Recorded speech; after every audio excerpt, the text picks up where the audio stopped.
400 police कर्मियों के हवाले रहेगी मतगणना स्थल की सुरक्षा। 200 मीटर तक लागू रहेगी धारा 144। इस गेट के बाद चाहे वो मतगणना के ऑफिशियल्स हो, चाहे वो मतगणना एजेंट हो, कोई भी मोबाइल नहीं ले जा सकता। एक सूची रहे।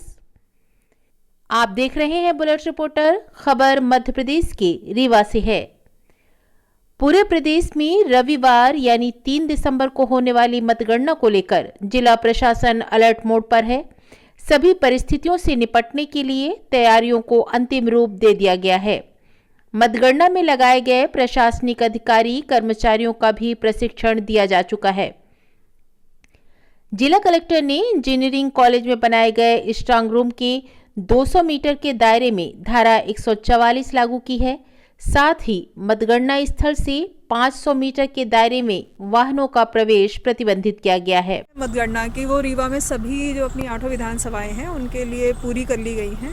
अपने यहाँ सेंट्रलाइज यहीं पर रीवा इंजीनियरिंग कॉलेज में सभी विधानसभाओं की मतगणना होगी। मतगणना सवेरे 8 बजे से शुरू होगी और 8 बजे से जो शुरुआत होगी, पहले पोस्टल बैलेट्स और जो ETPVS आते हैं उनकी होगी और उसके बाद आधे घंटे बाद मशीनों की गणना शुरू होगी।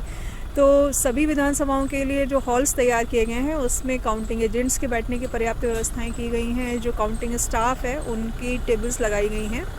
साथ ही पार्किंग की पृथक से व्यवस्था की गई है कि जो काउंटिंग स्टाफ है वो भली प्रकार से किस गेट से एंट्री करेगा और किस गेट से कैंडिडेट्स उनके इलेक्शन एजेंट्स एंट्री करेंगे, उसकी भी सभी व्यवस्थाएं बनाई गई हैं। मीडिया सेंटर बनाया गया है पब्लिक अनाउंसमेंट सिस्टम के माध्यम से और जो स्क्रीन्स हैं वो लगाए गए हैं ताकि जो अंदर मतगणना हो रही है वो अपने चक्रवार सभी विधानसभाओं की जानकारियाँ सभी को समय पर मिलती रहें। सुरक्षा की दृष्टि से 2-3 चीज़ें इंपॉर्टेंट हैं कि कोई भी व्यक्ति जो मतगणना कक्ष के अंदर आ रहा है उन्हें जितने भी एजेंट्स हैं किसी को भी मोबाइल फ़ोन अलाउड नहीं रहेंगे, कोई डिवाइस अलाउड नहीं रहेगा। सिर्फ वो अपने साथ एक सिंपल कागज़ और पेन ला सकते हैं जिसमें वो अपनी सामान्य जानकारियाँ नोट करते हैं। इसके अतिरिक्त भी अन्य किसी को मोबाइल फ़ोन्स अलाउड नहीं रहेंगे।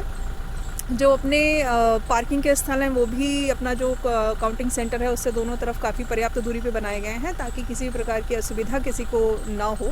तो इस प्रकार की व्यवस्थाएं लगभग जो आयोग के दिशा निर्देश हैं काउंटिंग को लेकर, चाहे वो सुरक्षा व्यवस्था हो, चाहे लॉजिस्टिक्स हो या काउंटिंग अनइंटरप्टेड स्मूथली निष्पक्ष तरीके से कैसे होगी, उसकी सभी व्यवस्थाएं हम लोगों ने कर ली हैं। यहाँ प्रत्येक विधानसभा में 14 टेबल्स लगाए गए हैं और चूँकि 8 विधानसभाओं में मतदान केंद्रों की संख्या अलग अलग है तो अपने यहाँ जो मिनिमम राउंड्स हैं वो 17 हैं और मैक्सिमम राउंड अपने 21 तक जाएंगे। अपने यहाँ मनगवा सबसे बड़ी विधानसभा है। अगर हम लोग बात करें मतदान केंद्रों के हिसाब से तो मनगवा में 21 राउंड के आसपास अपने रहेंगे।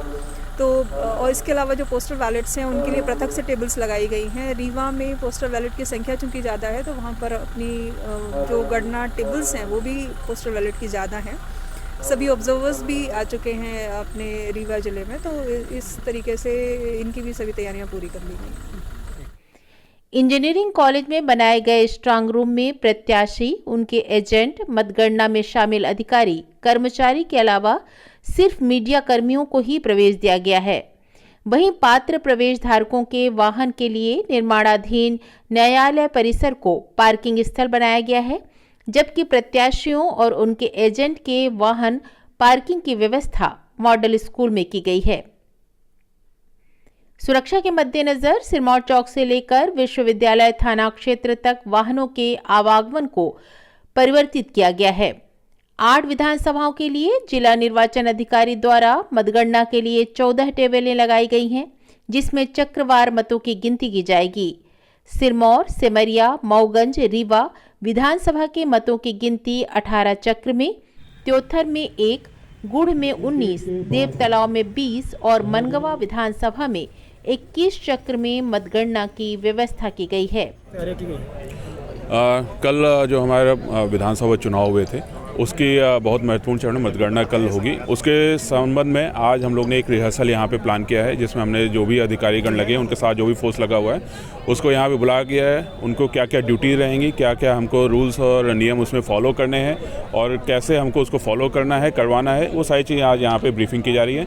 इसके बाद यहाँ से ड्यूटी के वितरण के बाद ये अपने अपने स्पॉट्स भी देखेंगे कहाँ कहाँ इनकी ड्यूटी लगी है और वहाँ पर पुनः इनकी पॉइंट टू पॉइंट ब्रीफिंग की जाएगी, ताकि किसी प्रकार का कोई कन्फ्यूजन और कोई संदेह किसी के मन में ना रहे। इसमें करीब जो अगर हम अंदर और नो मैच लैंड की बात करें तो करीब 300-400 का बल यहाँ पे लगा हुआ है। सर यातायात व्यवस्था भी रूट उसके डाइवर्ट किए गए? बिल्कुल, जैसा कि हमने अभी मीडिया के माध्यम से, आप सबके माध्यम से इसमें प्रचारित करने का किया है। जो मतगणना स्थल यानी कि इंजीनियरिंग कॉलेज है, इसके दोनों साइड बैरिकेड्स लगे रहेंगे और इस रूट पे कोई भी वाहन परमिटेड नहीं रहेगा। तो इसके लेके हमने डाइवर्जन प्लान भी प्लान कर रखा है और सभी को बता रखा है। आप लोग के माध्यम से पुनः बताना चाहूँगा कि इस रूट पे कोई भी वाहन अलाउड नहीं रहेगा और जिनको भी पासेज हैं, चाहे वो मतगणना एजेंट्स हैं या ऑफिशियल्स हैं जो मतगणना कर रहे हैं, वो उनकी गाड़ी यहीं पे सामने पार्क होगी और उसके बाद फिर वहाँ यहाँ पे पैदल आएंगे। ये पूरा एरिया पेडिस्ट्रियन जोन रहेगा। 140 लागू किया गया। सर कितना एरिया ऐसा है जहाँ पे धारा 140? इस मतगणना केंद्र से अगर हम बात करें तो करीब 100-200 मीटर का एरिया है जहाँ पे 144 लागू रहेगा और वहाँ पे हम अनावश्यक किसी का मूवमेंट वहाँ पे अलाउ नहीं किया जाएगा। पूरा प्रोसेस है वो करीब 5-6 बजे से स्टार्ट हो जाता है सारी चीज़ें, और जब तक कि मतगणना काउंटिंग और सबको सर्टिफिकेट नहीं मिल जाता विनिंग कैंडिडेट को, तब तक वो पूरी प्रोसेस वो चलती रहेगी, तब तक के लिए वो लागू रहेगा। और सभी कैंडिडेट से ये भी अपील है, सभी समर्थकों से अपील है कि यहाँ से जो भी जुलूस वगैरह रहेंगे मतगणना के बाद वहाँ से थोड़ी दूर से उसको किया जा सकता है। यहाँ पे 144 लागू होने से वो अलाउड नहीं रहेगा। बुलेट रिपोर्टर के लिए ब्यूरो रिपोर्ट रीवा। नए वीडियोस एवं ताज़ी खबरें मिलती रहें, इसके लिए हमारे चैनल को लाइक, शेयर और सब्सक्राइब करना ना भूलें।